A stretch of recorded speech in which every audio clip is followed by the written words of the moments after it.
Thiruvananthapuram corporation ഇനി ബി.ജെ.പിയുടെ കൈകളിലാണ്. പുതിയ അഴിച്ചുപണികൾക്ക് തുടക്കമിട്ടിരിക്കുകയാണ് Thiruvananthapuram mayor. MLA. VK. പ്രശാന്തും നഗരസഭാ കൗൺസിലർ ആർ. ശ്രീലേഖയും തമ്മിലുള്ള ഓഫീസ് മുറി തർക്കം പുതിയ തലത്തിലേക്ക് നീങ്ങുകയാണ്.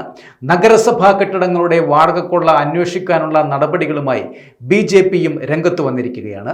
കെട്ടിടങ്ങളുടെ വാടകത്തുക സംബന്ധിച്ച കാര്യങ്ങൾ പരിശോധിക്കുമെന്നും ഇതു സംബന്ധിച്ച മുഴുവൻ രേഖകളും ഹാജരാക്കാൻ സെക്രട്ടറിക്ക് ഉടൻ നിർദ്ദേശം നൽകുമെന്നുമാണ് മേയർ വി. രാജേഷ് പറഞ്ഞിരിക്കുന്നത്. ഇനി കളികൾ മാറുകയാണ്.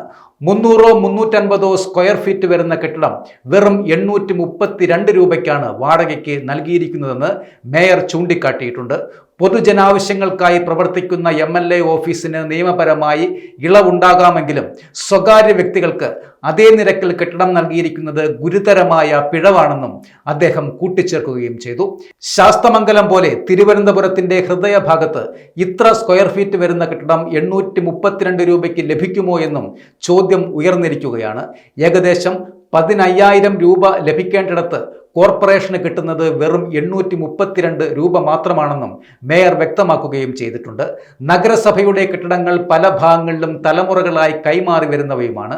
വർഷങ്ങൾക്ക് മുൻപ് ചെറിയ വാടകയ്ക്ക് കൊടുത്തവ ഇപ്പോഴും അതേ നിരക്കിൽ തുടരുന്നതും മുൻപെടുത്തവർ കൂടിയ വിലയ്ക്ക് മറ്റുള്ളവർക്ക് വാടകയ്ക്ക് നൽകുന്നതുമാണ് നിലവിലെ സ്ഥിതി. ഇതു സംബന്ധിച്ച മാനദണ്ഡങ്ങൾ വിശദീകരിക്കാൻ സെക്രട്ടറിയോട് ആവശ്യപ്പെടുമെന്നും എല്ലാ രേഖകളും ഹാജരാക്കാൻ നിർദ്ദേശിക്കുമെന്നും മേയർ അറിയിച്ചിട്ടുണ്ട്.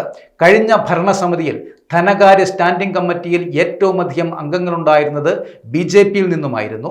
ചെയർമാൻ മാത്രമായിരുന്നു CPM-ൽ അന്നുണ്ടായിരുന്നത്.